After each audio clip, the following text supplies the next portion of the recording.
এই হাদিসটা শোনেন। নবী সাল্লাল্লাহু আলাইহি ওয়াসাল্লাম একদিন ঘুম থেকে উঠলেন ভয়ে পেয়ে, আতঙ্কিত।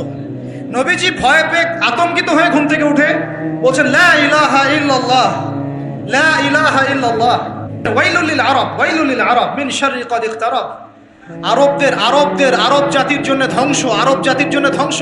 কি ভয়ঙ্কর ফিতনা ধেয়ে আসছে ওদের দিকে, কি ভয়ঙ্কর ফিতনা ধেয়ে আসছে।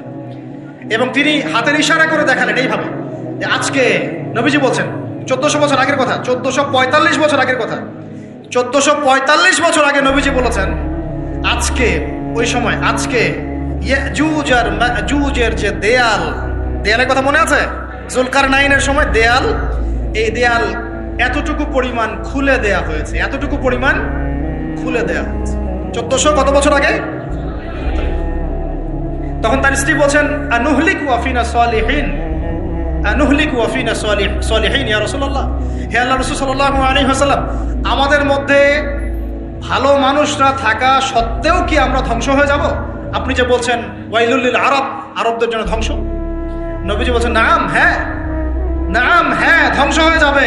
ইযা কাসুরাতিল খাবাস, যখন নগ্নতা, বেহায়াপনা, অশ্লীলতা সমাজে রন্ধ্রে রন্ধ্রে ছড়িয়ে পড়বে, তখন আলেম জালেম সব ধ্বংস হবে।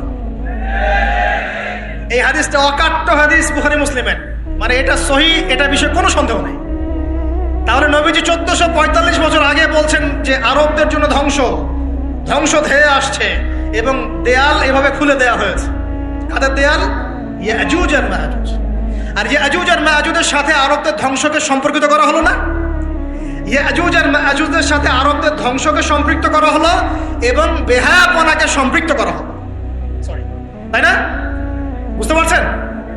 আরব জাতির ধ্বংসের সাথে ইয়াজুজ মাজুজকে কানেক্টেড করা হলো এবং অশ্লীলতাকে, কি বলেন, অশ্লীলতাকে কানেক্টেড করা হলো।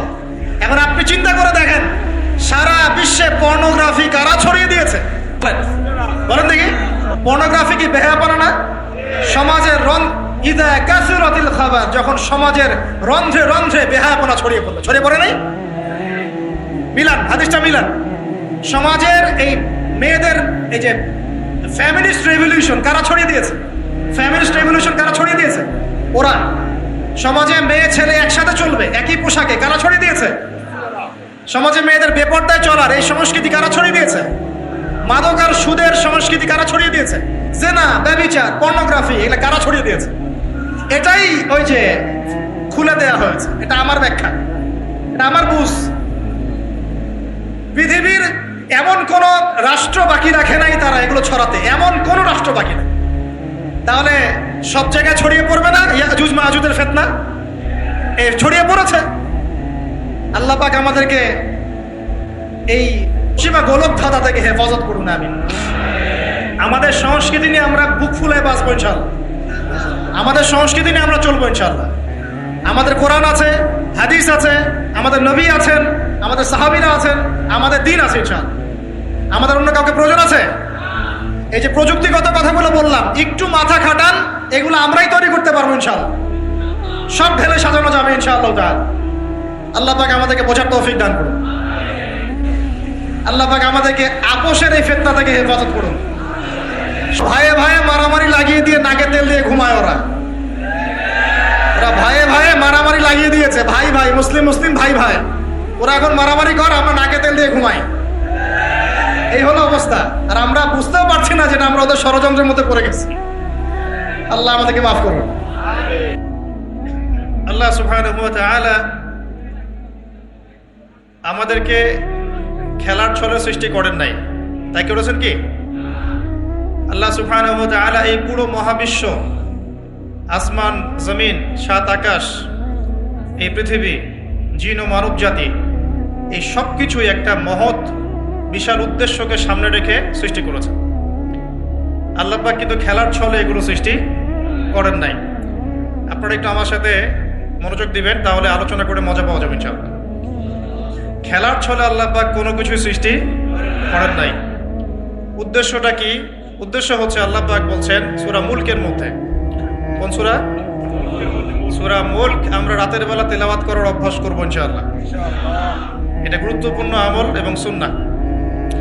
এই সূরার প্রথম দিকে আল্লাহ পাক বলেছেন আল্লাযী খালাকাল মাউতা ওয়াল হায়াতা লিয়াবলুয়াকুম আইয়ুকুম আহসানু আমালা, লিয়াবলুয়াকুম আইয়ুকুম আহসানু আমালা। আল্লাহ পাক এই জীবন মৃত্যু মানে পুরো বিষয়গুলো সৃষ্টি করেছেন একটা উদ্দেশ্যে।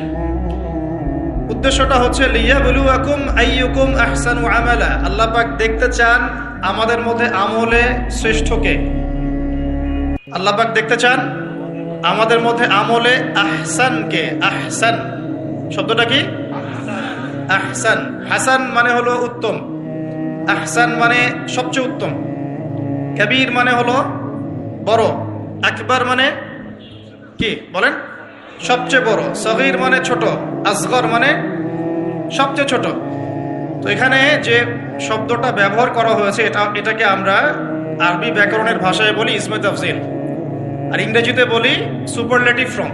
কি ফর্মস? সুপারলেটিভ তো বোঝেন, যেটা দিয়ে সর্বোচ্চটা বোঝায়। এখানে হাসান এর সুপারলেটিভ হচ্ছে আহসান। আল্লাহ পাক দেখতে চান এই দুনিয়াতে আমরা আমলে আহসানকে। সুবহানাল্লাহ। আল্লাহ পাক দেখতে চান না গরু খাওয়া মুসলিমকে। আল্লাহ পাক দেখতে চান না জুমার দিনে কে নামাজ পড়তে আসে। আল্লাহ পাক দেখতে চান না ঈদের দিনে কারা নামাজ পড়তে আসে, রমজান মাস আসলে কারা মুসল্লি হয়। আল্লাহ পাক এটা দেখতে চান। আল্লাহ পাক কি দেখতে চান? আমলে আহসান। আহসান হতে হলে কি গতানুগতিক মুসলিম হলে চলবে না শক্ত মুসলিম হতে হবে? কোনটা? মুসলিম এখন বাংলাদেশে মোটামুটি দুই প্রকার। একটা হচ্ছে সুবিধাবাদী মুসলিম, আর একটা হচ্ছে প্রকৃত মুসলিম। সুবিধাবাদী মুসলিম কেমন? নামাজও পড়বো, সুদও খাবো, আমি যাকাতও দিব, এদিকে ঘুষও নিব। ধরেন যে বছর বছর হজ উমরা করলাম, আবার অন্যের সম্পদ আত্মসাৎ করছি, মানুষের উপর জুলুম করছি। মানে যে অংশটুকু পালন করতে আমার কোনো সমস্যা নাই, ওই অংশটুকু আমরা পালন করতে কোনো সমস্যা মনে করি না। আর যে অংশগুলো পালন করলে আমার দুনিয়ার ক্ষতি হয়, দুনিয়ার স্বার্থ ক্ষুণ্ণ হয়, সেগুলো আমরা পালন করতে চাই না। এই ধরনের মুসলিমটাকে কি বলে? সুবিধাবাদী মুসলিম। ইংরেজি একটা সুন্দর শব্দ আছে, শব্দটা হলো Protestant version of Islam. Protestant version of Islam, ওই যে প্রোটেস্ট্যান্ট খ্রিস্টান আছে, প্রোটেস্ট্যান্ট খ্রিস্টান, ওই রকম প্রোটেস্ট্যান্ট মুসলিম মানে সুবিধাবাদী মুসলিম। তো সুবিধাবাদী মুসলিমদের জন্য কি জান্নাত? মুসলিম কাকে বলে? মুসলিমের সবচেয়ে সেরা এক্সাম্পল আল্লাহ পাক কোরআনে যেগুলো দিয়েছেন তারা হচ্ছেন নবীগণ। তারা কারা? এবং সর্বশ্রেষ্ঠ নবীকে মুহাম্মদ রাসূলুল্লাহ সাল্লাল্লাহু আলাইহি ওয়াসাল্লাম। সেই সর্বশ্রেষ্ঠ নবী মুহাম্মদ সাল্লাল্লাহু আলাইহি ওয়াসাল্লামকে আল্লাহ পাক একজন নবীর দৃষ্টান্ত দিয়ে মুসলিম হওয়ার কথা বলছেন, আর মুসলিম হওয়ার উৎসাহ দিচ্ছেন। কিভাবে? সেই নবীর নাম হচ্ছে ইব্রাহিম আলাইহিস সালাম। আল্লাহ পাক সূরা বাকারা পড়ে দেখবেন, শুরুর দিকে আছে, প্রথম পারার একদম শেষের দিকে। আল্লাহ পাক বলছেন বা'দা আউযু বিল্লাহি মিনাশ শাইতানির রাজীম ইয ক্বালা লাহু রাব্বুহু আসলিম। হে নবী মুহাম্মদ সাল্লাল্লাহু আলাইহি ওয়াসাল্লাম, যখনই আমি আল্লাহ ইব্রাহিমকে বলেছিলাম আত্মসমর্পণ করো, বুঝুন কথাটা, যখনই আমি আল্লাহ ইব্রাহিমকে বলেছিলাম আত্মসমর্পণ করো, ক্বালা ইব্রাহিম বলেছিল আলাইহিস সালাম আসলামতু লিরাব্বিল আলামিন, আমি জগৎ সমূহের প্রতিপালকের নিকটে কি করলাম? আত্মসমর্পণ করলাম। এটা কেমন ছিল আত্মসমর্পণ? আল্লাহ পাক বলেছেন তোমার স্ত্রী এবং সন্তানকে রেখে আসো। কোথায়? কোথায়? জনমানব শূন্য জায়গায়। তখন কাবাঘর নির্মাণ হয় নাই, সেখানে খাবারও নাই, পানিও নাই। ইব্রাহিম আলাইহিস সালামকে বলেছিলেন যে আল্লাহ আপনার এই আদেশের পিছনে যুক্তি কি, দর্শন কি, বিজ্ঞান কি? বলেন তো দেখি। ইব্রাহিম আলাইহিস সালাম কি আঙ্গুল তুলেছিলেন আল্লাহ পাকের আদেশের উপরে? এটা হলো মুসলিম। বলেছেন সন্তান বড় হয়েছে, ফালাম্মা বালাগা মাআহু সাইয়া, যখন বাচ্চা দৌড়াদৌড়ি করতে শিখলো, মানে দৌড় দিতে শিখলো বাবার সাথে, তখন তিনি বলছেন ক্বালা ইয়া বুনাই, হে আমার সন্তান, ইন্নী আরা ফিল মানামি আন্নী আযবাহুক, আমি স্বপ্নে দেখেছি আমি তোমাকে জবাই করছি। ফানজুর মাযা তারা, তোমার কি রায় আমাকে বলো। সন্তান ইসমাঈল বলছেন ইয়া বাতি, হে আমার বাবা, ইফআল মা তুমার, আপনাকে যে আদেশ করা হয়েছে আপনি তাই করুন। সুবহানাল্লাহ। সাতাজিদুনি ইনশাআল্লাহু মিনাস সাবিরিন, ইনশাআল্লাহ আপনি আমাকে ধৈর্যশীল পাবেন। এই যে বাবা ছেলে, এটা হলো মুসলিম, এটা হলো ইসলাম। ইয ক্বালা লাহু রাব্বুহু আসলিম, আল্লাহ যখন তাকে বলেছেন আত্মসমর্পণ করো, ব্যাস তিনি বিনা বাক্য ব্যয়ে আল্লাহ পাকের হুকুমের সামনে মাথা পেতে দিয়েছেন। এর নাম হলো কি? এখন বলেন এই মানদণ্ডে আমরা কতজন মুসলিম আছি? এখন নামাজের বৈজ্ঞানিক ব্যাখ্যা খোঁজে মানুষ, এখন রোজার বৈজ্ঞানিক ব্যাখ্যা খোঁজে, যাকাতের অর্থনৈতিক ব্যাখ্যা খুঁজি। ব্যাখ্যা তো আছে, আছে না নাই? এই ব্যাখ্যা আমার না জানলেও চলবে, ব্যাখ্যা আছে, ব্যাখ্যা মিলতে পারে, আবার আমার মানে সংকীর্ণ বুদ্ধিতে নাও আসতে পারে। তো আল্লাহ পাক হুকুম করেছেন, ব্যাস যথেষ্ট আমার জন্য। আল্লাহ পাক হুকুম করেছেন তাওহীদ শিখতে হবে, শিখবো। আল্লাহ হুকুম করেছেন 5 ওয়াক্ত সালাত পড়তে হবে, পড়তে হবে। আল্লাহ পাক হুকুম করেছেন যদি আমাদের নেশাব পরিমাণ সম্পদ হয় যাকাত দিতে হবে, ব্যাস দিতে হবে। আল্লাহ পাক মা বোনদেরকে হুকুম করেছেন বালেগা হয়ে গেলে কি করবে? বালেগা হওয়ার আগেও পর্দা করার সিস্টেম আছে, মানে চর্চা করতে হবে। মা বোনদেরকে পর্দা করতে বলেছেন, ব্যাস পর্দা করতে হবে। আল্লাহ পাক বলেছেন সামর্থ্য হয়ে গেলে হজ করো। আল্লাহ পাক আমাকে আপনাদের সবাইকে হজ করার তৌফিক দান করুন, হজ করবে। আল্লাহ পাক বলেছেন যেখানে জুলুম হচ্ছে একে প্রতিহত করো, করতে হবে। প্রতিহত করার অর্থ এই নয়। প্রতিহত করার অর্থ কি? প্রতিহত করার কয়েকটা অর্থ থাকে। সামর্থ্য থাকলে হাত দিয়ে, সামর্থ্য থাকলে কি দিয়ে? আপনার কি সে সামর্থ্য আছে? বাস নাই। ওয়াইল্লাম ইয়াস্তাতি, যদি না পারো ফাবি কি লিসানিহি, ফাবি লিসানিহি, জবান দিয়ে কথা বলেন। আপনার কথা বলার স্বাধীনতা নাই?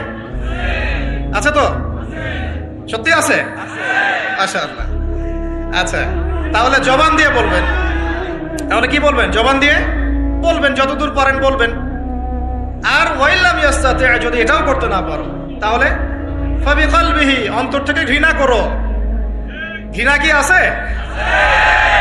লিযালিকা আদওয়াফু মিনাল ঈমান, এটা হলো ঈমানের সবচেয়ে নিচু অংশ। এরপরে ঈমানের কোনো অংশ নাই। মানে অন্যায়, অবিচার, জুলুম, পাপাচার দেখেও যাদের মনের মধ্যে ঘৃণাও আসছে না, আমরা আর মুমিন নাই। সত্যি কথা, এটাই সত্য কথা। আমরা মানি আর না মানি, আল্লাহ পাকের শাস্তি আসার আগেই তওবা করে ফিরে আসা উচিত। আল্লাহ পাক তৌফিক দান করুন। তো ইসলাম বোঝাচ্ছিলাম যে দেখুন, যখন আল্লাহ পাকের যে হুকুম চলে আসবে তার সামনে আত্মসমর্পণ করার নাম কি? ব্যাস এই হলো ইসলাম। এখন বলেন সত্যিকার অর্থে আমাদের সমাজে এই সুবিধাবাদী মুসলিমদের সংখ্যা বেশি না প্রকৃত মুসলিমদের সংখ্যা বেশি? আল্লাহ পাক বলেছেন আমাদেরকে প্রকৃত মুসলিম হতে। আল্লাহ পাক দেখতে চান, এই সৃষ্টির উদ্দেশ্য কি? আল্লাহ দেখতে চান সবচেয়ে শ্রেষ্ঠ মুসলিম কারা। সুবহানাল্লাহ, সুবহানাল্লাহ। আল্লাহ পাক আমাদেরকে শ্রেষ্ঠ মুসলিম হওয়ার তৌফিক দান। এখন এই কাজটা তো সহজ না। কাজটা কি সহজ? কাজটা কিন্তু এত সহজ না। তো কাজটাকে সহজ করার জন্য আমরা আল্লাহর তৌফিক কামনা করি। আল্লাহ পাক আমাদের সবাইকে তৌফিক দান করুন। সর্বপ্রথম আল্লাহ পাক আমাদেরকে দান করুন আল্লাহ পাকের রহমত। আল্লাহ পাক আমাদেরকে দান করুন আল্লাহ পাকের মারেফত, আল্লাহ পাকের দ্বীনের বুঝ, নেক হায়াতের মধ্যে বরকত এবং সঠিক বেঠিক ভালো মন্দ বোঝার ক্ষমতা এবং হক চিনে গেলে তার উপর অটল থাকার তৌফিক। আল্লাহ পাক আমাদের সবাইকে এগুলো দান করুন। এখন আজকের যে কথাটা বলতে চাচ্ছি যে আমরা যদি আমাদের জীবনটা কাজে লাগিয়ে আল্লাহ পাকের রেজামন্দি হাসিল করতে চাই, সমকালীন ফিতনাময় প্রেক্ষাপটটা আরো কঠিন বেশি। আগের প্রেক্ষাপটটা যতটা কঠিন ছিল, আস্তে আস্তে প্রেক্ষাপট কি হচ্ছে? আরো কঠিন হচ্ছে। যেমন পুরো বিশ্বের ক্ষমতা একসময় মুসলিমদের হাতে ছিল, এখন আছে কি? পুরো বিশ্বের অর্থনৈতিক চালিকা শক্তি একসময় মুসলিমদের হাতে ছিল, এখন কি আছে? পুরো বিশ্বের আপনার বিজ্ঞান প্রযুক্তি বলেন, সামরিক বিষয়গুলো বলেন, সেনাবাহিনী বলেন, হ্যাঁ, রাষ্ট্রীয় কাঠামো বলেন, খেলাফা বলেন, যত বড় বড় কথা শব্দগুলো, এগুলো একসময় মুসলিমদের হাতে ছিল। কাদের হাতে ছিল? এখন কি পুরো বিশ্বের কন্ট্রোল মুসলিমদের হাতে আছে? পুরো বিশ্বের অর্থনৈতিক কন্ট্রোল আছে? পুরো বিশ্বের পলিটিক্যাল কন্ট্রোল, পুরো বিশ্বের এই যে বড় বড় অস্ত্রশস্ত্রগুলো মুসলিমদের হাতে আছে? মিডিয়াগুলা, প্রযুক্তি। তো এখন প্রেক্ষাপট তাহলে আরো বেশি জটিল। তার উপরে আবার সামাজিক ফিতনা আছে, বেপর্দার ফিতনা আছে, পর্নোগ্রাফি আছে, জুয়া আছে, কিশোর গ্যাং আছে, মাদকাসক্তের সয়লাভ আছে, বেপর্দা নারীদের সয়লাভ আছে না, মিডিয়ার প্রোপাগান্ডা আছে, জুলুম আছে, কত কি আছে। এই সব কিছু মিলায় এই যুগে তো চলা আরো কঠিন কিনা, এই যুগে চ্যালেঞ্জটা আরো কঠিন কিনা। এজন্যই এরকম একটা যুগের কথা বলে নবী সাল্লাল্লাহু আলাইহি ওয়াসাল্লাম সুসংবাদ দিয়েছেন আমাদেরকে। কি সুসংবাদ?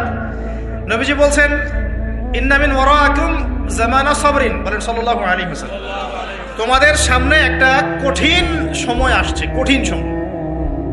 উদাহরণ দিতে গিয়ে নবীজি বলছেন সময়টা এমন কঠিন যে হাতের মধ্যে আগুন ধরাটা যতটা কঠিন, হাতে ঈমান ধরে রাখা অত কঠিন হবে। আগুন ধরা কঠিন না সহজ? আগুন ধরা কঠিন না সহজ? নিঃসন্দেহে কঠিন। তাহলে ঈমান ধরে রাখাটাও হবে ওই রকম কঠিন। তার মানে বুঝতে পারছি এখন আমরা যারা ঈমান নিয়ে চলাফেরা করার দাবি করছি কিন্তু ওই রকম হিট ফিল করছি না, তাহলে ঈমানেও সমস্যা নাকি?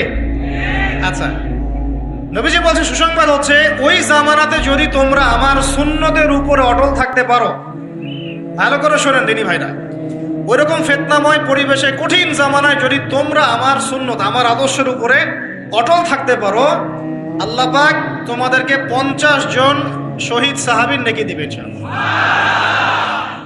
তাহলে আমাদের তো পথ পেয়ে গেলাম। আমরা কি এই সমাজ থেকে এখন পালিয়ে যাব? এখানে থেকেই পরিবর্তনের চেষ্টা করবো। কোনটা? ব্যাস, আমাদের কাজও পেয়ে গেলাম। এখন এই পুরো কাজ নিজে আমল করা, দিন শেখা, পরিবার, সমাজ, দিনের দাওয়াত, এই সব কিছুকে একসাথে রেখে, সামনে রেখে মোটামুটি ভাবে 5টা কাজ আমাদেরকে করতে হবে। রাজি আছেন ইনশাআল্লাহ? কয়টা কাজ করবো ভাই? আসলে বললে অনেক বলা যায়, কিন্তু এতগুলো আপনি মনে রাখতে পারবেন না। আর আমি একটা জিনিস আপনাদেরকে বলে দেই যে একদিনের ওয়াজ মাহফিল দিয়ে দিন কায়েম হবে না। কথা বুঝতে পারছেন? এই যে ওয়াজ হলো, আয়োজন হলো, আপনারা আসলেন, লেকচার শুনলেন, আমি আসলাম 8 ঘন্টা জার্নি করে, আবার 8 ঘন্টা জার্নি করে গেলাম, 1-1.5 ঘন্টা আলোচনা করলাম, এটাই সব কিছু না।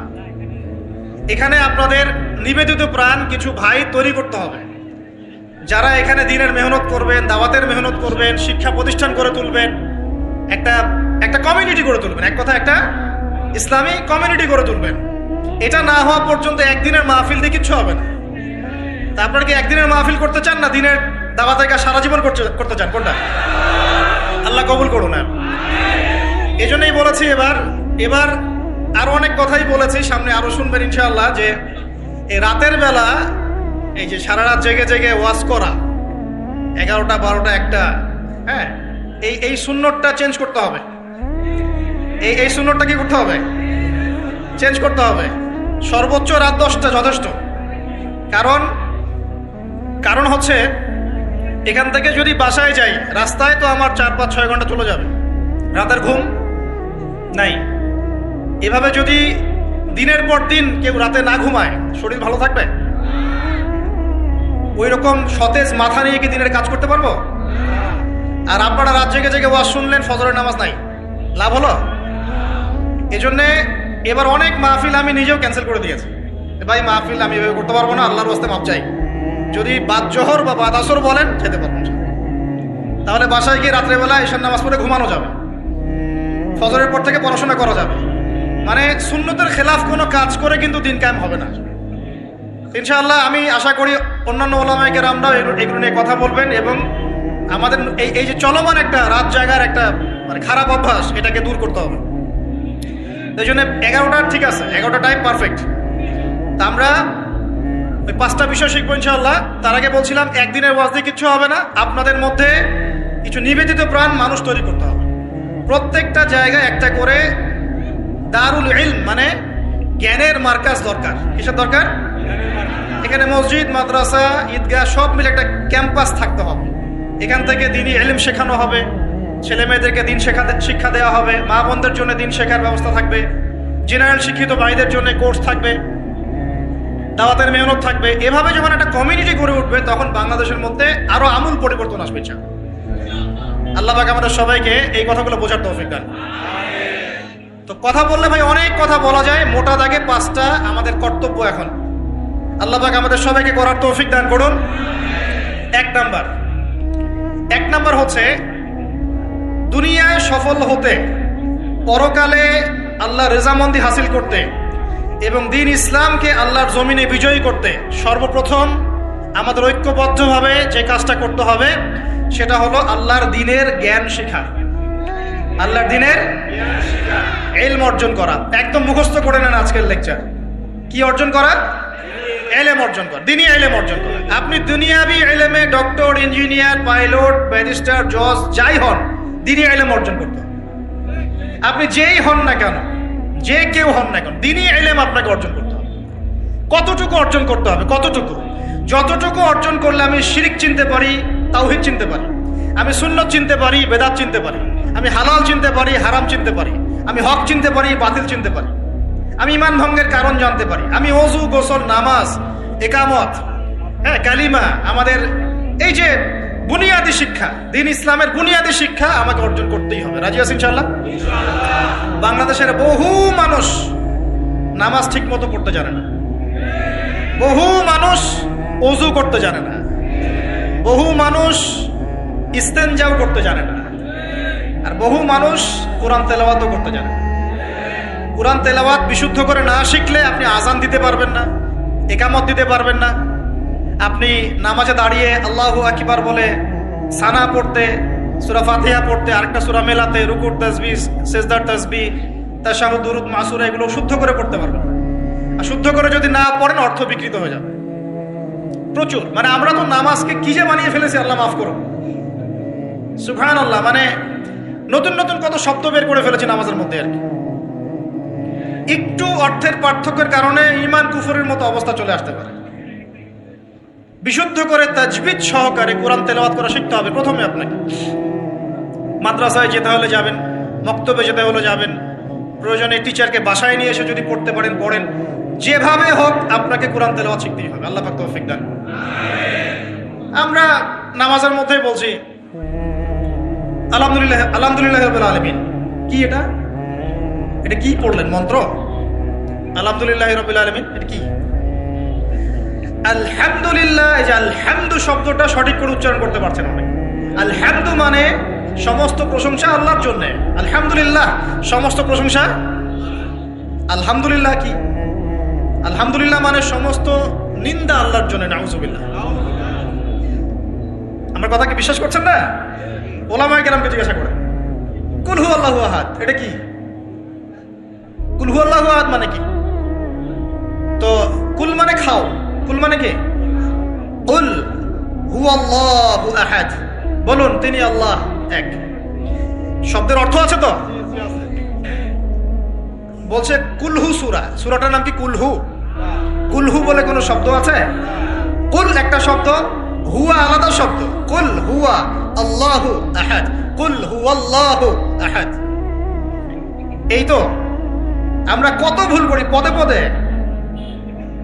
সামিআল্লাহু লিমান হামিদা আছে না? সামিআল্লাহ, আল্লাহ তার কথা শোনেন। লিমান হামিদা, যে তার প্রশংসা করে, মানে যে আল্লাহর প্রশংসা করে আল্লাহ তার কথা শোনেন।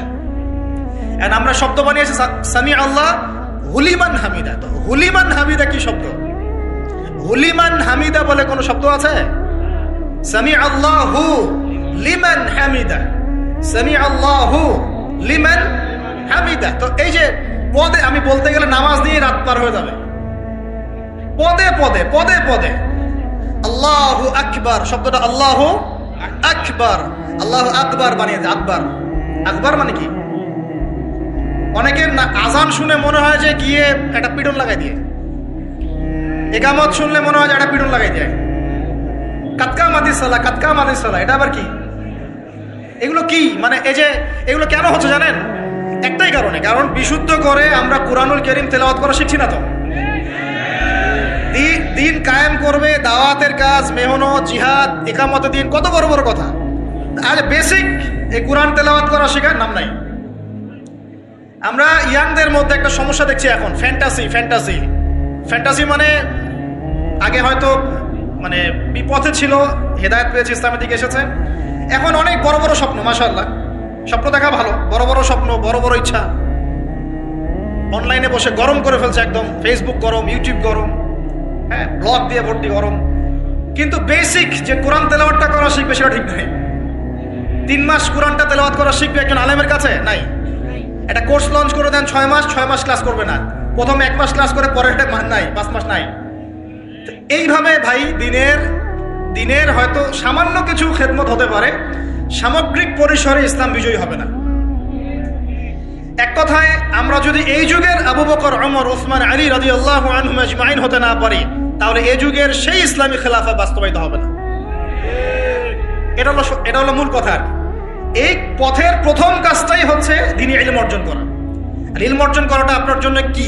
নফল, মুস্তাহাব, সুন্নত না ফরজ? এটা কে বলেছেন? রাসূলুল্লাহ সাল্লাল্লাহু আলাইহি ওয়াসাল্লাম বলেছেন, তালাবুল ইলমি ফরিদাতুন আলা কুল্লি মুসলিম। তালাবুল ইলম মানে জ্ঞান অর্জন করা, ফরিদা ফরজ মানে কি? ফরজ মানে বাধ্যতামূলক। আলা কুল্লি মুসলিম, কুল্লি মানে কি? প্রত্যেক। কুল্লি মানে কি? কুল্লু মানে প্রত্যেক মুসলমানের উপরে, প্রত্যেক মুসলমান যে মুসলমান দাবি করে নিজেকে, কালিমা করেছে, তার উপরে জ্ঞান অর্জন করা ফরজ করেছেন আল্লাহ। আপনি কোরআন তেলাওয়াত না শিখে থাকতে পারবেন না তো, এটা আপনার উপর ফরজ করা হয়েছে। নামাজ কি পড়ছেন, কি বলছেন, এটা আপনাকে শিখতে হবে তো, এটা ফরজ করা হয়েছে। আজান দেওয়া শিখতে হবে, ইকামত দেওয়া শিখতে হবে, ইমামতি করার যোগ্যতা অর্জন করতে হবে।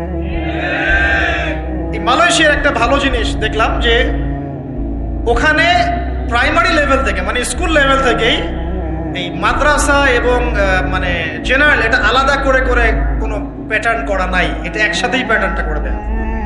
মানে আপনি স্কুলে ভর্তি হলে, স্থানীয় স্কুলে বা কলেজে যেভাবে তারা সিস্টেম করেছে, ইসলামের বুনিয়াদী শিক্ষাটা বাধ্যতামূলক শিখতে হবে। যে কেউ, তাদের সিভিলিয়ানদের মধ্যে যে কেউ ইমামতি করতে পারে, মাশাআল্লাহ। এটা আমাদের করা উচিত ছিল না? আমরা কি মুসলিম প্রধান দেশের অধিবাসী না? আমরা জোর দাবি জানাই যে শিক্ষা ক্ষেত্রে একটা আমূল পরিবর্তন নিয়ে আসতে হবে ইনশাআল্লাহ। একদম প্রাইমারি লেভেল থেকে ইসলামিক শিক্ষাকে আমাদের দেশে বাধ্যতামূলক করা হোক। মাদ্রাসা শিক্ষা মাদ্রাসায়, আবার সেকুলার শিক্ষাতে, এই দুদিকে চলছে। তাহলে একজন ব্যক্তি যে এই যে স্কুলে ভর্তি হলো, আপনার ছেলে এখানে 10 বছর পড়বে, এসএসসি পরীক্ষা দিবে, এইচএসসি, তারপরে অনার্স মাস্টার্স, এই 20 বছরে ইসলামটা শিখবে কি? যতটুকু শিখছে এই শিক্ষাটা তো প্র্যাকটিক্যালি প্রয়োগও করতে পারছে না। আর এই জায়গা থেকে যখন কেউ উঠে আসছে, তখন সে তো উম্মার দায়িত্ব নিতে পারছে না। তাহলে ব্যাপারটা কি এমন যে আমরা এদিকে শুধু দুনিয়ার চর্চা করব, আর মাদ্রাসা লাইনে যারা পড়ে তারা দিনের চর্চা করবে? দিন চর্চা করার, দিন পালন করার, প্রচার প্রসারের আমাদের কোনো অধিকার নাই? তাহলে এই শিক্ষাটা অর্জন করলে কি আমরা কি সবাই কি খারাপ হয়ে যাব? আমরা যদি ইসলামিক শিক্ষা শুরু থেকে দেওয়ার চেষ্টা করি বাচ্চাদেরকে, প্রাইমারি লেভেল থেকে, আমাদের বাচ্চারা কি নষ্ট হয়ে যাবে? এই জিনিসটা আল্লাহ পাক আমাদের সমস্ত ঊর্ধ্বতন কর্তৃপক্ষদেরকে বোঝার তৌফিক দান করুন। আল্লাহ পাক আমাদের ঊর্ধ্বতন কর্তৃপক্ষদেরকে এই বিষয়টা বোঝার তৌফিক দান করুন যে ইসলামী শিক্ষায় কল্যাণ ছাড়া অকল্যাণ কিছু নাই। এখানে যদি অন্য ধর্মাবলম্বী কেউ থাকেন, সে তার ধর্ম চর্চা করবে, কোনো সমস্যা? আমরা আমাদের ধর্ম শিখবো ইনশাআল্লাহ। তো এই জিনিসটা আমাদের বুনিয়াদী শিক্ষা। এখন যদি আপনি না পারেন, এখন আপনার কাছে ওই পাওয়ার নাই, ক্ষমতা নাই, ইমপ্লিমেন্টের সুযোগ নাই, তাহলে কি করবেন? তাহলে এখন যে আপনি 20 বছর পড়াশোনা করে ফেলেছেন জেনারেল লাইনে, এখন কি করবেন? এখন আপনার জন্য কিছু অপশন খোলা আছে। এক, স্থানীয় বরেণ্য ওলামায়ে কেরাম যারা আছেন তাদের সাথে পরামর্শ করে সিলেবাস তৈরি করে নিয়ে পড়াশোনা করুন, এটা একটা অপশন। 2, আপনারা কিছু দিনই ভাই ব্যাচ করে ওলামায়ে কেরামের কাছে গিয়ে একটা করে কিতাব শেষ করেন। 2, 3, অনলাইনে কিছু কোর্সেস চলছে, এই কোর্সেসগুলো করতে পারেন, কাজে দিতে পারে। কিন্তু তবে অনলাইনে কোর্স অফলাইনের মতো হয় না। অফলাইনে ওস্তাদদের সামনে বসে যে পড়াশোনা, এটা অনলাইনে পাবেন না আপনি, ঠিক আছে? অথবা আপনার যদি সুযোগ থাকে তাহলে প্যাটার্ন চেঞ্জ করে এই প্যাটার্নে যেতে হবে। এগুলো ছাড়া তো আপনার সামনে কোনো অপশন খোলা নাই। যে আমরা যদি মাদ্রাসাগুলোতে এবং আমাদের শিক্ষা প্রতিষ্ঠানগুলোতে জেনারেলদের জন্য আরবির কোর্স আর মাদ্রাসা শিক্ষার্থীদের জন্য জেনারেল কোর্স রাখি, তাহলে উভয়ে শিক্ষিত হতে পারবে। মনে করেন এই ভাই মাদ্রাসায় পড়েছেন, মাশাআল্লাহ, তিনি মাদ্রাসার সব জ্ঞানই রাখেন আলহামদুলিল্লাহ, কিন্তু সায়েন্স শিখতে পারেন নাই, নামাজ শিখতে পারেন নাই, ওযু শিখতে পারেন নাই। এখন এই ভাইকে কি করবেন? এই ভাইকে ইসলামিক কিছু ডিপ্লোমা কোর্সের আওতায় আনতে হবে, এনে অফলাইন বা অনলাইনে শিক্ষা দিয়ে তাকেও মানুষ করে গড়ে তুলতে হবে। এই তো যদি আমরা চিন্তা করি, আমরা চিন্তা করতে হবে আমাদেরকে জাতি নিয়ে, বড় বড় কথা বলতে হবে না তো। যুব সমাজের এখন যে অবস্থা, আপনি সামনে একটা ভয়ঙ্কর বিকলাঙ্গ যুব সমাজ দেখতে পারবেন। মস্তিষ্ক বিকৃত হয়ে গেছে এদের মোবাইল ফোন দিয়ে। মোবাইল ফোন, পর্নোগ্রাফি, মেয়েদের ফিতনা, হারাম অ্যাফেয়ার্স, মাদক, জুয়া, টিকটক, এই করতে করতে এদের মস্তিষ্কর সুস্থতা নষ্ট হয়ে গেছে। আল্লাহর কসম, আল্লাহর কসম করে বলছি, এরা সুস্থ না। একটা চিত্র খুব কমন দেখতে পারবেন, 10টা-20টা ছেলে গোল হয়ে বসে আছে ফোন নিয়ে, সবার মনোযোগ নিচের দিকে। ওয়ার্ল্ডে কি হচ্ছে, আসমানে কি হচ্ছে, জমিনে কি হচ্ছে, কোথায় মুসলিমদের উপর বোম পড়লো, কোনো ফিকিরই নাই ওর। আপনি মনে করেছেন যে এই যুব সমাজ আগামীতে দেশের হাল ধরবে? আমি হলফ করে বলতে পারি কোনোদিন দেশের উপকার করতে পারবে। আপনি নষ্ট করে ফেলছেন যুব সমাজকে, নষ্ট করে ফেলছেন একদম। এদেরকে সুস্থতার দিকে নিয়ে আসতে হলে ইসলামী শিক্ষার কোনো বিকল্প নাই, নামাজের কোনো বিকল্প নাই। এদেরকে সামাজিক কাজে লাগিয়ে দিতে হবে, সোশ্যাল কাজে, সামাজিক উন্নয়নমূলক কাজে, এই যে মানবতা সেবামূলক কাজে, প্র্যাকটিক্যাল কিছু কাজে, কিছু বানাও, কিছু করো, সায়েন্স নিয়ে ঘাটাঘাটি করো, কিছু প্রযুক্তি উদ্ভাবন করো, তোমরা কিছু করো। দেখেন, আমরা যত কিছু ব্যবহার করি সবকিছু কিন্তু ইহুদি খ্রিস্টানদের। এই যে আমি যে মাইকে কথা বলছি, এই মাইকে ইসলামের বড় বড় কথা বলছি, এই মাইকটাও দেখা যাবে যে মুসলমান তৈরি করে নেয়। তাহলে এটা কি কাম্য ছিল? আর এই বিশ্বের যত শিক্ষার বুনিয়াদ, এই বুনিয়াদের শিক্ষা দিয়েছে মুসলিমরা। বিশ্বাস না করলে খালি আপনি 1200 বছর ইতিহাসটা পড়ে দেখেন। ইবনে সিনার নাম শুনেছেন? চিকিৎসা বিজ্ঞান দাঁড়িয়ে আছে ইবনে সিনার উপরে, নাম শুনে নেই? জাবির ইবনে হাইয়ানের নাম শুনেছেন? এই কেমিস্ট্রি না থাকলে আপনি ওষুধ তৈরি করতে পারবেন না। কেমিস্ট্রি না থাকলে কি পারবেন না? মেডিসিন তৈরি করতে পারবেন না। এটা দাঁড়িয়ে আছে কেমিস্ট্রি জাবির ইবনে হাইয়ানের উপরে, যে কি ইউরোপে বলে গ্যাবর ইবনে হাইয়ান। এরকম নাম প্রচুর আছে। আপনি এই যে ম্যাথামেটিক্সের কথা বলেন, জ্যোতির্বিদ্যার কথা বলেন, তারপরে প্রাণীবিদ্যার কথা বলেন, এই রক্ত সংবহন যন্ত্রের কথা বলেন, এক একটা সাবজেক্ট ধরে ধরে দেখেন, সবগুলার গোড়ার মধ্যে আমাদের মুসলিম মনীষীদের অবদান আছে। এমনকি এই যে পুরো বিশ্বের যে দর্শনগুলো চলছে, যত দর্শন, ফিলোসফিক্যাল থটস, আমরা ফিলোসফি পড়েছি, এই ফিলোসফিগুলোর গোড়ায় গিয়ে আপনি দেখবেন সব মুসলিম দার্শনিকদের নাম লেখা আছে। আমরা ইমাম গাজালির নাম জানি না, ইবনে রুশদের নাম জানি না। হ্যাঁ, আমরা অনেক কিছু জানি না। আসলে আমরা শেকড় ভুলে গেছি। বিশ্বাস করেন, আমরা এই যে প্রযুক্তি, মোবাইল ফোন, টিকটক, মেয়েদের পিছনে ঘুরতে ঘুরতে, অ্যাফেয়ার, বাইক চালানো, আমরা আমাদের জীবনের লক্ষ্যই ভুলে গেছি। আল্লাহ পাক আমাদের যুব সমাজকে তাদের জীবনের লক্ষ্য বোঝার তৌফিক দান করুন। ভাই, আল্লাহ পাক আপনাকে এমনি এমনি সৃষ্টি করেন নাই, আমাকে এমনি এমনি সৃষ্টি করেন নাই। আল্লাহ পাক চান আমাদের কাছে আমরা যেন তার দ্বীনের জ্ঞান অর্জন করি এবং এই জ্ঞান অনুযায়ী আমল করি। এই আমলটা সমাজে ছড়িয়ে দেই, ইসলামের দাওয়াতের মেহনত ছড়িয়ে দেই, যাতে একটা সময় হলেও যেন আল্লাহর জমিন, আল্লাহর দ্বীন কায়েম হয়। এটা আল্লাহ পাক চান আমাদের কাছে। আল্লাহ পাক আমাদেরকে এই জন্য সৃষ্টি করেন নাই যে একটা মেয়ের জন্য আত্মহত্যা করে ফেলবেন। একটা মোবাইল ফোন একটা মেয়েকে কিনে দিয়েছেন, তার জীবন নষ্ট করে ফেলেছেন। যে বাবারা মেয়েদেরকে ফোন কিনে দিয়েছেন, জীবন নষ্ট করে ফেলেছেন, এবং তার মাধ্যমে আরো 10টা ছেলেরও জীবন নষ্ট করেছে। আর সত্যি কথা বলছি, এখন আমরা তো ঢাকা শহরে থাকি, মানে এখানে ছেলেদের চেয়ে মেয়েরা বেশি পথ। হ্যাঁ, খুব ভালো লাগে ওদের। কি ভালো লাগে? একটা ছেলের সাথে বাইকে করে ঘুরবে, টাকা খসাবে, এখানে ওখানে ডেট করবে, এগুলোতে খুব মজা পায়। এগুলোর জন্য কি তাকে সৃষ্টি করা হয়েছে? আপনি বলেন, এই মেয়েদেরকে আপনি যখন ঘরে নিয়ে আসবেন, আমি নারী বিদ্বেষী কথা বলছি না, নারীদেরকে আমরা অনেক অনেক সম্মান করি, অনেক শ্রদ্ধা করি। আর আমাকে জন্ম দিয়েছেন একজন নারী, আমাকে দিনের পথে চলতে আত্মবিশ্বাস যোগায় পিছন থেকে ঘরের নারী যোগায় কি না? আমার নিজের কন্যা সন্তান আছে, আমরা মেয়ের বাবা। কিন্তু এখন যে টিকটক জেনারেশন মেয়েদেরকে আপনি তৈরি করছেন, ফোন হাতে তুলে দিয়ে ডেটিং করছে, বাইকের পিছনে ছেলের সাথে ঘুরছে, কোনোদিন ধর্ষণের শিকার হচ্ছে, এই মেয়েদেরকে ঘরে নিয়ে আসার পরে এদের গর্ভ থেকে কি আপনি ইসমাইলের মতো সন্তান পাবেন? এদের সাথে তোমরাও দেখা যায় যে অনেক সময় প্রেম করতে ভালো লাগে, এই মেয়েদেরকে কেউ বিয়ে করবে না। এ ধরনের নারীদের সাথে মানুষ প্রেম করতে মজা পায়, কেউ সম্মান করে বিয়ে করতে চায় না।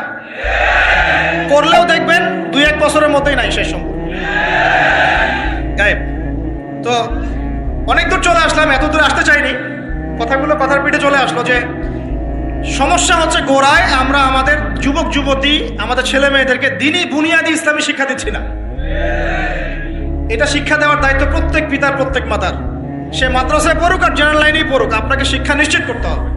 কিভাবে করবেন এই হেডেক এখন আপনার, আমার আর হেডেক নাই, আমি দিয়ে দিলাম হেডেক আপনাকে। এই হেডেকটা আমার মাথায় ছিল, আপনাকে দিয়ে দিলাম, আপনি চিন্তা করেন কিভাবে করবেন। এখন আমি জ্ঞানতাত্ত্বিক কথা এজন্য বললাম বেশি করে। প্রথম ফরজ আপনার উপরে ইকরা বিসমি রাব্বিকাল্লাযী খালাক। এখন চিন্তা করেন, হেরা গুহায় নবী সাল্লাল্লাহু আলাইহি ওয়াসাল্লাম বসে আছেন, জিবরাইল আলাইহিস সালাম এসে তার সামনে প্রথম যে আয়াতটা ওহী করলেন, সেই আয়াতটা নামাজের আয়াত ছিল না, সে একটা যাকাতের আয়াত ছিল না, সেই আয়াতটা রোজা রাখো আয়াত ছিল না, এমনকি মূর্তি পূজা করো না এমনও ছিল না। কি ছিল ভাই? ইকরা, আপনি পড়েন, পড়ুন, আপনি পড়ুন, হে নবী আপনি পড়ুন। নবীজি কিন্তু পড়তে জানতেন না, আপনারা জানেন কি? নবী সাল্লাল্লাহু আলাইহি ওয়াসাল্লাম কিন্তু লিখতে পড়তে জানতেন না। আল্লাহ পাক এমন একজন মানুষকে সুবহানাল্লাহ শেষ নবী করেছেন যিনি লিখতে জানতেন না, পড়তে জানতেন না, যাতে কাফেররা এই অপবাদ দিতে না পারে তুমি আগের কিতাবগুলো থেকে দেখে দেখে লিখে নিয়ে আসছো। সুবহানাল্লাহ, আল্লাহু আকবার। তো নবী সাল্লাল্লাহু আলাইহি ওয়াসাল্লাম বলেন মা নবী কারি, আমি তো পড়তে জানি না। তিনি কি বলছেন? সহিহ বুখারী খুলে দেখেন দ্বিতীয় হাদিসটা, মা নবী কারি, আমি তো পড়তে জানি না। তারপরেও জিবরাইল আলাইহিস সালাম বলেন ইকরা, আপনি পড়ুন, বিসমি রাব্বিকাল্লাযী খালাক, আপনার রবের নামে যিনি আপনাকে সৃষ্টি করেছেন। সুবহানাল্লাহ। সর্বপ্রথম এই জ্ঞানতাত্ত্বিক বিপ্লব হয়েছে মক্কার মাটিতে, তখনই আবু বকর, ওমর, ওসমান, আলীর মতো সাহাবী তৈরি হয়েছে। জ্ঞান ছাড়া শুধু বড় বড় কথা দিয়ে আর জ্ঞানহীন আমল দিয়েও কোনো কাজ নাই। জ্ঞানহীন আমল দিয়ে কিন্তু খুব একটা কাজ হয় না। আপনি হয়তো মনে করছেন যে আমি ইমাম সাহেবকে জিজ্ঞাসা করে নেবো, ব্যাস হয়ে গেল। কিন্তু জ্ঞান অর্জন করে আমল করার যে স্বাদ আর জ্ঞানহীন আমলের স্বাদ কখনো এক না। শুধু একটা হাদিস শোনা যান যে মেসওয়াক মেসওয়াক মেসওয়াক করি আমরা, যে দাঁত ব্রাশ করি, মেসওয়াক করি, যে ব্যক্তি মেসওয়াক করে এটা আল্লাহর কাছে অনেক বেশি পছন্দের। আল্লাহ পাক ভালোবাসেন মেসওয়াক করনেওয়ালাকে। এটা যখন আপনি জানলেন, এরপর যখন আপনি ব্রাশ করতে যাবেন, মেসওয়াক করতে যাবেন, আমলে স্বাদ পাবেন, পাবেন না? ওযু করলে গোনাগুলো ঝরে যায়, যখন আপনি জানলেন যে ওযু করলাম আমার অঙ্গ দিয়ে গোনা ঝরে যাচ্ছে, এটা ফিল করে ওযু করলে স্বাদ পাবেন। নামাজে দাঁড়িয়ে আছেন, নামাজের প্রত্যেকটা শব্দ যদি আস্তে আস্তে পড়েন, ধীরে ধীরে অর্থগুলো বোঝার চেষ্টা করেন, নামাজে স্বাদ পাবেন।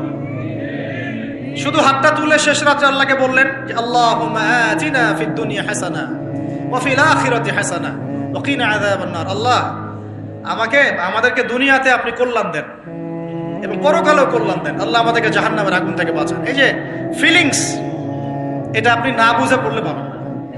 না বুঝে পড়লে একটা চর্চা, প্র্যাকটিস হয়, কিন্তু রুহানিয়াত আসে না। তো প্রিয় দিনী ভাইরা, এই জন্য শিক্ষা, জ্ঞান, দিনী ইলম অর্জন সবার আগে। আল্লাহ পাক আমাদের সবাইকে দিনী ইলম অর্জনের তৌফিক দান। আল্লাহ পাক আমাদের দিনী খেদমতগুলো কবুল করুন, আমিন। 1 নাম্বার আলোচনা শেষ। 2 নাম্বার আলোচনা করলে 1 দিয়ে শেষ হয়ে যাবে রাত। শিখলাম কি? দিনী ইলম অর্জন করতেই হবে, এটা নফল মুস্তাহাব কিছু নয়। এটা কি? যেভাবে পারেন সেভাবে করবেন। রাজি আছেন ইনশাআল্লাহ? নিয়াত করতে পারি যে আগামী 1 বছরের মধ্যে, 1 বছর সময় দিলাম, আগামী 1 বছরের মধ্যে আমরা কোরআন বিশুদ্ধ করে তেলাওয়াত করা শিখবো ইনশাআল্লাহ। শুধু তাই না, যারা কোরআন তেলাওয়াত করতে জানি, 1 বছরের মধ্যে কোরআনের শুরু থেকে শেষ পর্যন্ত, আলিফ লাম মিম থেকে মিনাল জিন্নাতি ওয়ান নাস পর্যন্ত অন্তত একবার পুরো খতম দেবো ইনশাআল্লাহ। আর যারা আরো ভালো পড়তে পারি, দ্রুত পড়তে পারি বা হাফেজে কোরআন আছি, 1 বছরের মধ্যে আলিফ লাম মিম থেকে মিনাল জিন্নাতি ওয়ান নাস অন্তত একবার যে কোনো একটা তাফসীর বা অনুবাদ পড়ে দেখবেন ইনশাআল্লাহ। পারা যাবে ইনশাআল্লাহ? একটা তাফসীর বাসায় কিনবেন, মাস্ট বি। যারা বিগিনার, মানে নতুন শিখছেন, নতুন পড়া শিখছেন, তারা কিনবেন মারিফুল কোরআন। কি কিনবেন? এগুলো কিন্তু ভাই ওয়াজ না, এটা আপনার সাজেশন। ওয়াজ করলে সুর করে অনেক ওয়াজ করা যায় কিনা? এই কথাগুলো আপনার জীবনে কাজে দিবে ইনশাআল্লাহ, সারা জীবন কাজে দিবে ইনশাআল্লাহ।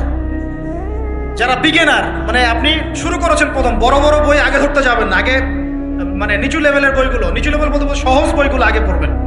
প্রথম পড়বেন তাফসীর পড়তে গেলে মারিফুল কোরআন, যারা বিগিনার। যারা অনেক পড়াশোনা করছেন, চর্চা করছেন, ভালো কোন তাফসির পড়ব ফিক্স করতে পারছেন না? দুটো তাফসির বলুন। এক হচ্ছে তাফসির ইবনে কাসির, তাফসির ইবনে কাসির, এটা পড়তে পারেন, হাদিস দিয়ে করা আছে তাফসিরটা। অথবা আমার সবচেয়ে ফেভারিট তাফসির, সেটা হলো তাফসিরে জালালাইন। তাফসিরে, এটা রহমতের বৃষ্টি, চিন্তা করেন না। কিসের বৃষ্টি? বদরের যুদ্ধের আগের রাত্রে বৃষ্টি হয়েছে। বদরের যুদ্ধের আগের রাত্রে কি হয়েছে? ওই বৃষ্টির সম্পর্কে আল্লাহ পাক বলেছেন এটা হলো রহমতের বৃষ্টি, যাতে তোমাদের কলব শক্ত হয়। আর আমাদের হাতে এখন 15-20 মিনিট সময় আছে, আমরা গুটিয়ে নিব। তো তাফসির কোনটা পড়বেন বিগিনাররা? তাফসিরে মারিফুল কোরআন, ঠিক আছে, বাংলা অনুবাদ আছে। আর যারা একটু স্টাডি করেন বেশি, তারা পড়বেন ইবনে কাসির এবং জালালাইন। জালালাইনটা সবচেয়ে মজা পাবেন, স্বাদ পাবেন, অনেক কিছু আছে এর মধ্যে।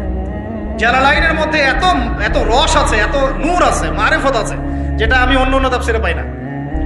আল্লাহ পাক লেখককে জান্নাতুল ফিরদাউস দান করুন। দুজন সংকলন করেছেন। তো এরপরে আমরা ইলম অর্জনের পরে দ্বিতীয় যে কাজটা করা দরকার পুরো গ্লোবাল প্রেক্ষাপটে এবং উম্মার জন্য, ব্যক্তিগত পর্যায়ে, সব ক্ষেত্রে দ্বীনের স্বার্থে, সেটা হলো ইলম অনুযায়ী আমল করতে হবে। ইলম অনুযায়ী আমল শুরু হবে ভাই আগামীকাল থেকে না, আজকে রাত থেকে ইনশাল্লাহ। আগামীকাল থেকে আমল না, এখন থেকে আজকে রাত থেকে আমল ইনশাল্লাহ। এই রাতের আমল কি?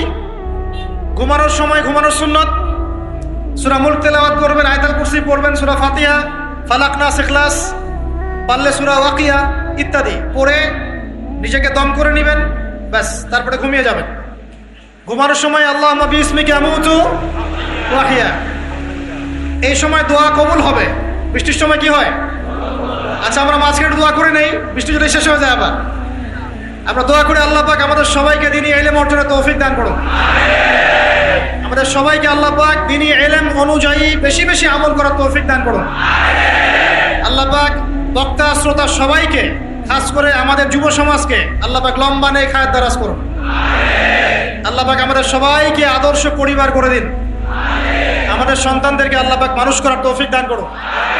আমাদেরকে আল্লাহর ঘর জিয়ারতের তৌফিক দান করুন। আল্লাহ পাক আমাদের সবাইকে দিন রাত দাওয়াতের কাজ করার তৌফিক দান করুন। আল্লাহ পাক আমাদের সবার মধ্যে যে অসুস্থতাগুলো আছে, সমস্ত অসুস্থতা আল্লাহ দূর করে দিন। আল্লাহ পাক আমাদের হায়াতে রিজিকে বরকত দান করুন। আল্লাহ পাক আমাদের মা বোনদেরকে পর্দায় থাকার তৌফিক দান করুন। আল্লাহ পাক আমাদের সমাজ, আমাদের রাষ্ট্র, আমাদের প্রশাসন, আমাদের সরকার সবাইকে হেদায়েত করুন। আল্লাহ পাক আমাদের মধ্যে আপোষে মিল মহব্বত দান করুন। আল্লাহ পাক আমাদেরকে আল্লাহর জমিনে আল্লাহর দ্বীন কায়েমের তৌফিক দান করুন। 2 নম্বর কাজ, ইলম অনুযায়ী আমল করা। ইলম অনুযায়ী আমল শুরু হবে কালকে থেকে, এখন থেকে। আমল করা মানে হচ্ছে এক কথায় আমাদের জীবনের প্রতিটা কাজ রাসূলুল্লাহ সাল্লাল্লাহু আলাইহি ওয়াসাল্লামের সুন্নাহ মাফিক করব ইনশাআল্লাহ। রাজি আছি তো ইনশাআল্লাহ? এই ঘুম থেকে শুরু হবে। আপনার ঘুমটা এখন সুন্নাহ মাফিক হবে, আমারটা কিন্তু হবে না। এই যে রাত্রে করে আমরা জার্নি করছি, এটা সুন্নাহ মাফিক হচ্ছে না। আল্লাহর কাছে মাফ চাই, আল্লাহ পাক ওজর দেখবেন ইনশাআল্লাহ। তবে অভ্যাস করবেন এশার নামাজের পরেই কি করতে? ঘুমাতে, যাতে করে তাহাজ্জুদে আপনি উঠতে পারেন। ওই বরকতময় সময় আল্লাহ পাক প্রথম আকাশে নেমে আসেন। কিভাবে নেমে আসেন এটা বোঝার বা জানার দরকার নাই আমার। আল্লাহ পাকের রহমত নেমে আসে। আল্লাহ রাব্বুল আলামিন আহ্বান করতে থাকেন, কে আছো আমার কাছে কিছু চাইবে, আমি তোমাকে দিব। কে আছো আমাকে ডাকবে, আমি তোমার ডাকে সাড়া দিব। কে আছো আমার কাছে ক্ষমা চাইবে, আমি তোমাকে ক্ষমা করে দিব। আমরা তখন ঘুম, মাশাআল্লাহ। কারণ আমরা টিকটক চালিয়েছি 3টা পর্যন্ত, ফেসবুক ইউটিউবিং করেছে 2:30-3টা পর্যন্ত। শেষ রাত্রে আল্লাহ পাক যখন নেমে আসে, আহ্বান করেন, নাফরমান গাফেল বান্দা আমরা ঘুমিয়ে থাকি। আস্তাগফিরুল্লাহ। অথচ ওই সময়ে যে দোয়াই করা হবে আল্লাহ কবুল করবেন ইনশাআল্লাহ। আমাদের দোয়ার অভাব, কত দোয়া, কত চাওয়ার জন্য হুজুরের কাছে আসতে হয় না। চাওয়ার জন্য শেষ রাত্রে জায়নামাজে দাঁড়িয়ে যান, আল্লাহ কবুল করবেন ইনশাআল্লাহ। শেষ রাত্রে যদি আমরা জাগতে না পারি, আমাদের দ্বারা দিন কায়েম হবে না ভাই। সাহাবীরা যারা বদর, উহুদ, খন্দকে যুদ্ধ করেছেন, তারা শেষ রাত্রের দরবেশ ছিলেন। দরবেশ, শেষ রাত্রের দরবেশ, আর দিনের বেলা ঘোরসাওয়ার। কি বুঝলেন? শেষ রাত্রে দরবেশ মানে একদম আল্লাহওয়ালা মানুষ, শেষ রাত্রে চোখের পানিতে জায়নামাজ ভিজে যাইতো, দাড়ি ভিজে যাইতো। এই মানুষগুলো আবার দিনের বেলা ছুটতেন, ঘোড়া ছুটাতেন, তাদের হাতে ইসলাম বিজয় লাভ করেছে। অতএব শেষ রাত্রে জাগার অভ্যাস করে আল্লাহ পাক তৌফিক দান করুন। সাউন্ড শুনতে পাচ্ছেন? আচ্ছা, ঠিক আছে। তাহলে আমল শুরু হবে আজকে থেকে, রাত থেকে। তারপর দিন ঘুম থেকে উঠলেন, ফজর নামাজ জামাতে পড়বো না পড়বো না? নামাজের পরে তেলাওয়াত করবো না করবো না? জিকির আজকার করবো না করবো না? তারপর একটু পড়াশোনা করবো কিনা? খাওয়া দাওয়া কেমন হবে? 7 পেট নাকি নবী সুন্নাহ মাফিক? কাফেররা খায় 7 পেট। কয় পেট? আর মুমিন বান্দা খায় পেটের 3 ভাগের 1 ভাগ। খাওয়ার টেবিলে হেরে গেলে যুদ্ধের মাঠে জিততে পারবেন না। খাওয়ার টেবিলে হেরে গেলে যুদ্ধের মাঠে জিততে পারবেন না। যুদ্ধ মানে আদর্শিক যুদ্ধের কথা বলছি, ইলেকশনের যুদ্ধের কথা বলছি না। ঠিক আছে, আল্লাহ মাফ করো। তো এই সিজনগুলো আসলে অনেক ভাই মারা যায় কিনা? আল্লাহ পাক আমাদেরকে আপোষের এই ফিতনা থেকে হেফাজত করুন। ভাইয়ে ভাইয়ে মারামারি লাগিয়ে দিয়ে নাকে তেল দিয়ে ঘুমায় ওরা ভাইয়ে ভাইয়ে মারামারি লাগিয়ে দিয়েছে। ভাই ভাই, মুসলিম মুসলিম, ভাই ভাই, ওরা এখন মারামারি কর, আমরা নাকে তেল দিয়ে ঘুমাই। এই হলো অবস্থা। আর আমরা বুঝতেও পারছি না যেটা আমরা ওদের ষড়যন্ত্রের মধ্যে পড়ে গেছি। আল্লাহ আমাদেরকে মাফ করুন। অনেক ইসলামপন্থী ভাই এখানে নেমে পড়েন, কি মনে করে নামেন আল্লাহ ভালো জানেন। তবে জেনে রাখেন, এই পথে নবী সাল্লাল্লাহু আলাইহি ওয়াসাল্লামের দাওয়াত এবং ইকামত দিন ছিল না। নবী সাল্লাল্লাহু আলাইহি ওয়াসাল্লামের পথেই দিন কায়েম হবে ইনশাআল্লাহ। আল্লাহ পাক আমাদেরকে পশ্চিমা গোলক ধাঁধা থেকে হেফাজত করুন। এখন আসেন ভাই, তাহলে আমরা আমাদের জীবনের প্রত্যেকটা কাজ যদি নবী সুন্নাহ মাফিক করি, এলেম অনুযায়ী আমল হয়ে যাবে ইনশাআল্লাহ। রাজি আছি তো ভাই? ব্যাস এতটুকু কথা। এখন শুধু কি ব্যক্তিগত আমলই আমার দিনের অন্তর্ভুক্ত, না আমার পরিবার, সমাজ, অর্থনীতিও আছে? কোনটা? আমার পারিবারিক জীবন তাহলে কার সুন্নত মোতাবেক চলবে? নবীর সুন্নত না পশ্চিমা সুন্নত? আর পরিবারগুলো পশ্চিমা সুন্নতে চলে না? পশ্চিমা কালচার। জন্মদিন করেন, বিবাহ বার্ষিকী করেন, আরো কত কি করেন, হ্যাঁ তাই না? সাজগোজ থেকে শুরু করে কাপড় চোপড়, পোশাক আশাক, বাথরুমের টয়লেট পর্যন্ত। বাথরুমের টয়লেট তো সব ইংলিশ নাকি? তো নবী সুন্নাহ মাফিক এখানে তো আপনি বসতে পারবেন না। নবী সুন্নাহ মাফিক এখানে আপনি বসতে পারবেন না। তো মালয়েশিয়ার একটা কনফারেন্সে বলে আসছিলাম যে নবী সুন্নাহ মাফিক বসা মানে হচ্ছে বাম পায়ে ভর দিয়ে ডান পায়ে একটু উঁচু করে বসা। ইলম অর্জন করতে থাকেন, হাদিসের মধ্যে পাবেন। নবী সাল্লাল্লাহু আলাইহি ওয়াসাল্লাম ইস্তেনজা করতে বসতেন বাম পায়ে ভর দিয়ে, ডান পায়ে একটু উঁচু করে। যারা এভাবে বসে তাদের ইস্তেনজা খুব সুন্দর হয়, ক্লিয়ার হয়ে যায়। আর আপনি ইংলিশ টয়লেটে বসেন, দেখি কেমনে বসবেন? পারবেন? তাহলে এই যে বললাম, প্রতিটা জায়গায় ফিতনা, প্রতিটা জায়গায় ফিতনা। তো বাসায় অ্যাটলিস্ট এমন ওয়াশরুম রাখেন যেখানে নবী সুন্নাহ মাফিক ইস্তেনজা করা যায়। আর যখন সফর করবেন দেশের বিভিন্ন জায়গায়, তখন দেখবেন মাশাআল্লাহ আরো লেটেস্ট পদ্ধতি আছে। ছোট ছোট কিছু গামলা রেখে দেওয়া হয়েছে, ওখানে দাঁড়ায় করতে হবে, বসার কোনো অপশন নাই। আর সব সমান মাপের। মনে করেন একজন লম্বা 5 ফিট, একজন 6 ফিট, একজন 4 ফিট 3 ফিট। এমন কেমনে কি ধরে কিভাবে করবে? মাপটা কিভাবে সমান করবে বলেন তো? একটা হাদিস আমার বুঝে আসছে এই সফর করতে করতে, সেটা হচ্ছে, আমি কখনো বলিনি এভাবে যে পশ্চিমা সভ্যতা হচ্ছে ইয়াজুজ আর মাজুজ, এটা আমি বলি নাই। কিন্তু আমি বুঝতে পারছি, আমি ভিতর থেকে ফিল করছি, আপনি একমত হন না হন, যে ওদের মধ্যে ইয়াজুজ আর মাজুজের খাসলত বা চরিত্র আছে 100%। আমি একটা হাদিস বলি, শেষ করে দিব, আর সময় নেই, 10 মিনিট আছে। এই হাদিসটা শোনেন। নবী সাল্লাল্লাহু আলাইহি ওয়াসাল্লাম একদিন ঘুম থেকে উঠলেন ভয়ে পেয়ে, আতঙ্কিত। নবীজি ভয়ে পেয়ে আতঙ্কিত হয়ে ঘুম থেকে উঠে বলছেন, লা ইলাহা ইল্লাল্লাহ, লা ইলাহা ইল্লাল্লাহ। তার স্ত্রী পাশে যিনি শুয়ে আছেন তিনি বলছেন, নবী সাল্লাল্লাহু আলাইহি ওয়াসাল্লাম বলছেন, ওয়াইলুল লিল আরব, ওয়াইলুল লিল আরব মিন শাররি ক্বাদ ইখতারাব। আরব জাতির জন্য ধ্বংস, আরব জাতির জন্য ধ্বংস। কি ভয়ঙ্কর ফিতনা ধেয়ে আসছে ওদের দিকে, কি ভয়ঙ্কর ফিতনা ধেয়ে আসছে। এবং তিনি হাতের ইশারা করে দেখালেন এইভাবে, যে আজকে নবীজি বলছেন 1400 বছর আগের কথা, 1445 বছর আগের কথা, 1445 বছর আগে নবীজি বলেছেন, আজকে ওই সময়, আজকে ইয়াজুজ আর মাজুজের যে দেয়াল, দেয়ালের কথা মনে আছে?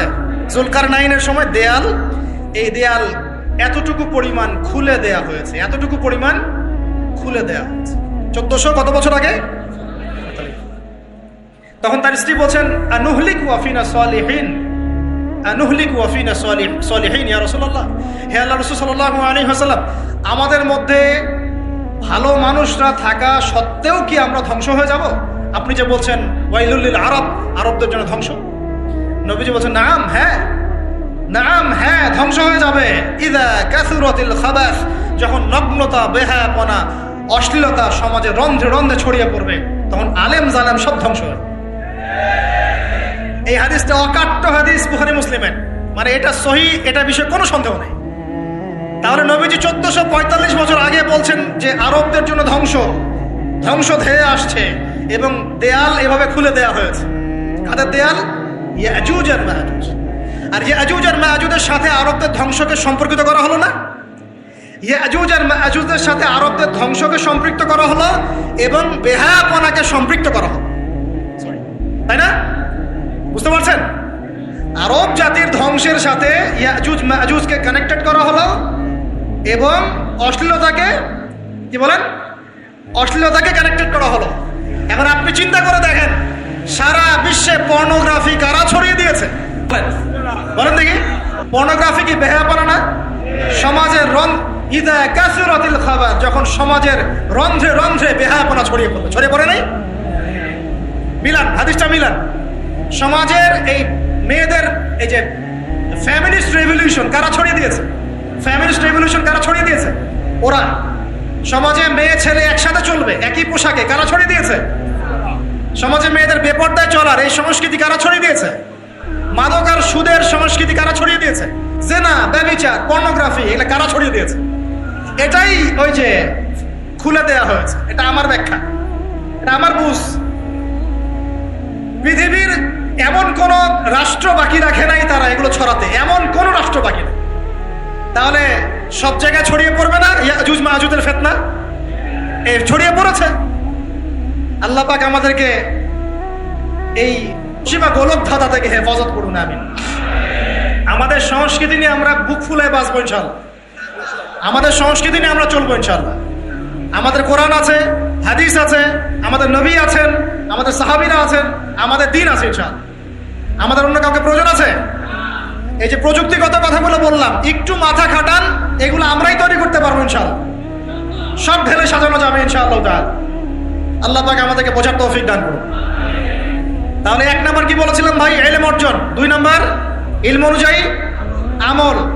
আর এই আমলটাকে শুধু ব্যক্তি জীবনে না, জীবনের সব ক্ষেত্রে আল্লাহ কবুল করুন।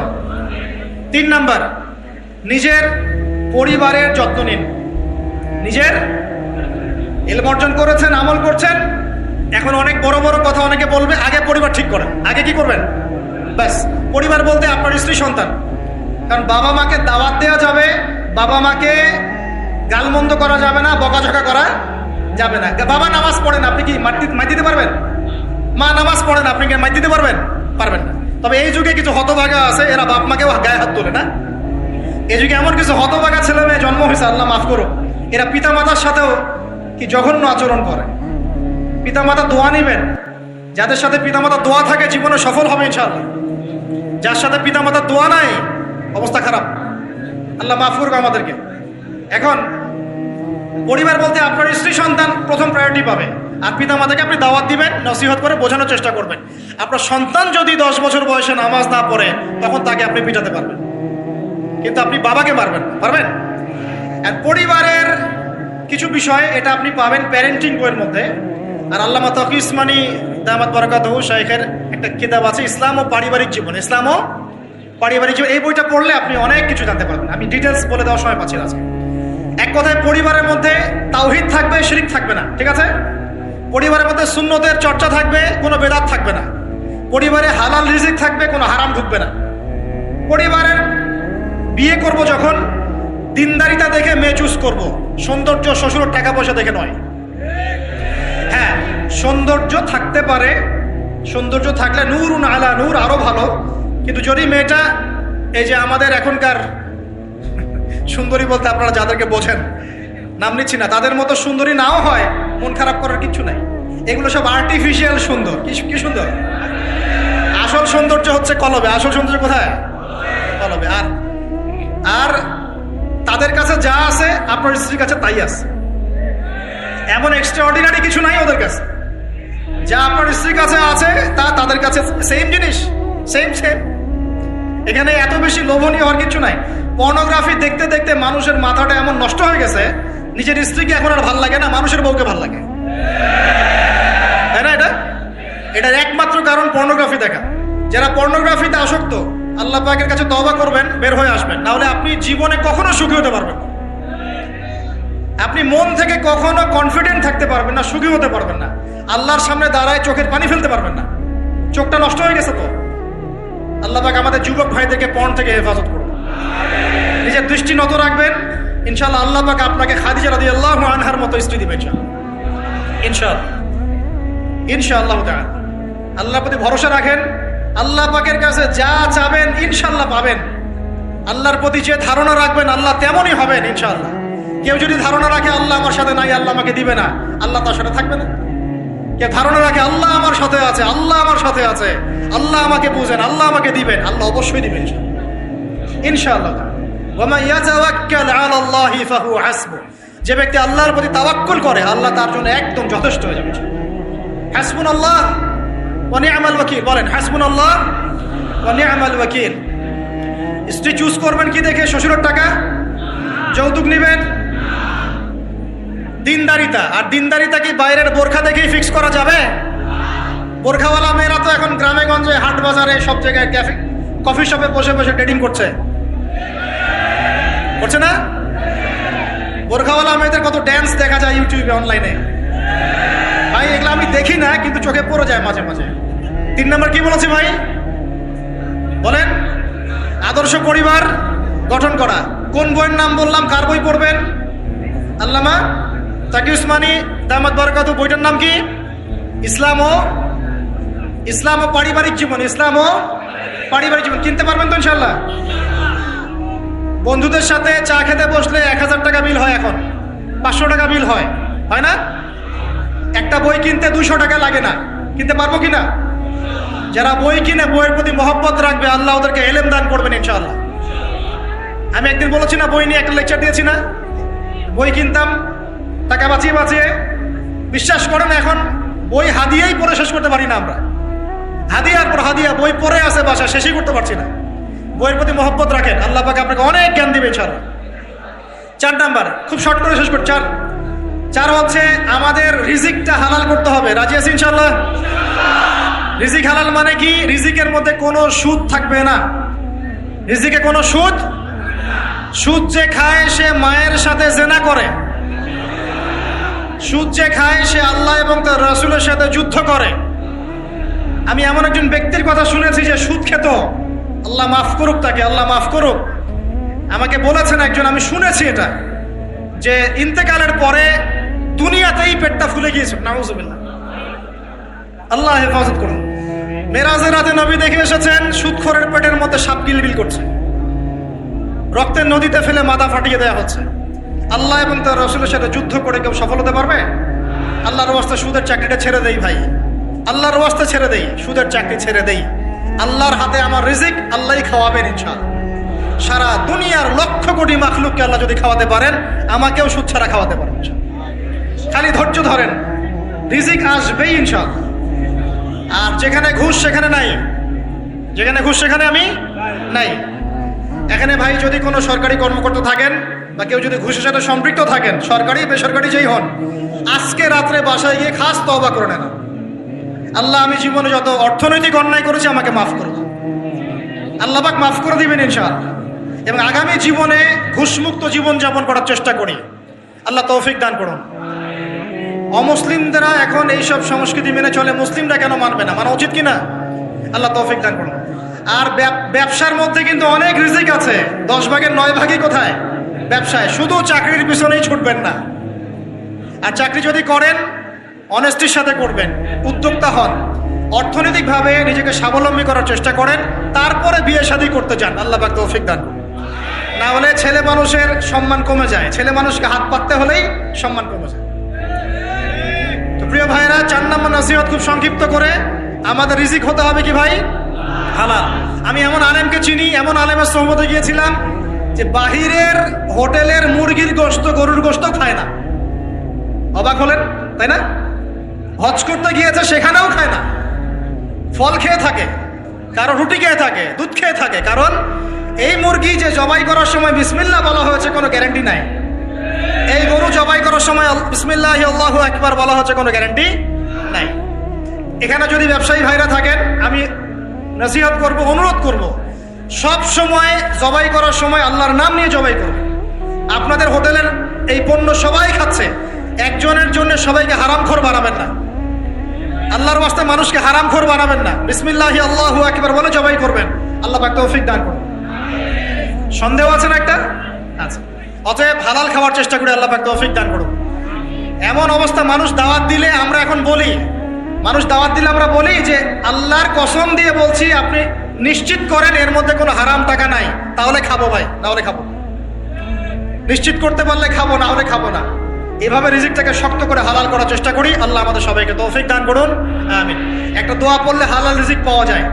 আমার সাথে পড়েন, আল্লাহুম্মা ইকফিনি বিহালালিকা আন হারামিকা ওয়া আগনিনি বিফাদলিকা আম্মান সিওয়াকা।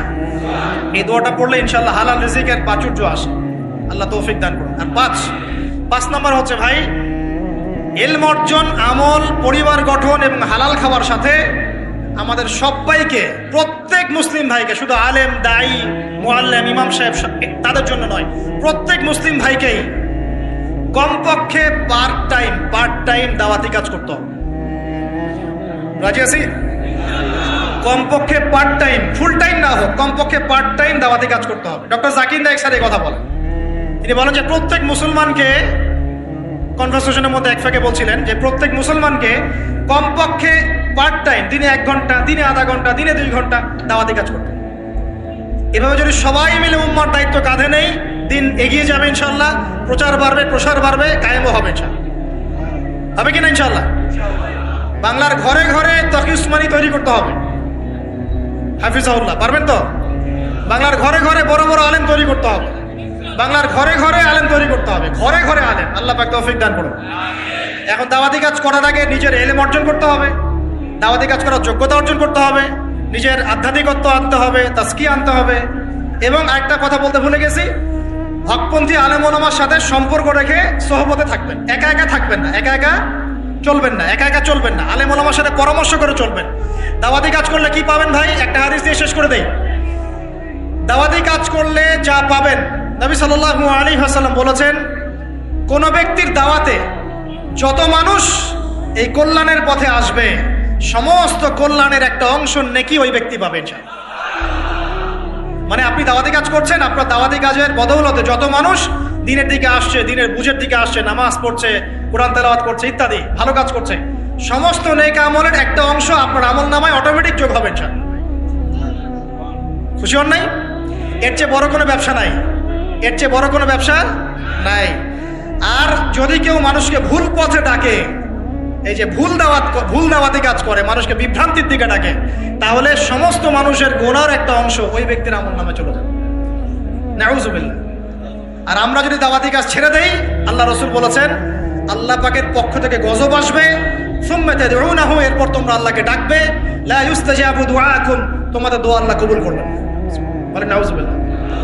অতএব আমরা নিজেরা দাওয়াতি কাজ করব, পরিবারের তালিম চালু করব, পরিবারের মধ্যে ইসলামের দাওয়াতি কাজ থাকবে, কমিউনিটি করব, মাদ্রাসা, মসজিদ, মক্তব, বিভিন্নভাবে ইসলামের সম্ভাব্য সকল মাধ্যমে, বর্তমান সমসাময়িক সম্ভাব্য সকল মাধ্যমে দাওয়াতি কাজ করবো ইনশাআল্লাহ। আল্লাহ পাক আমাদের সবাইকে দাওয়াতের মেহনতের সাথে লেগে থাকার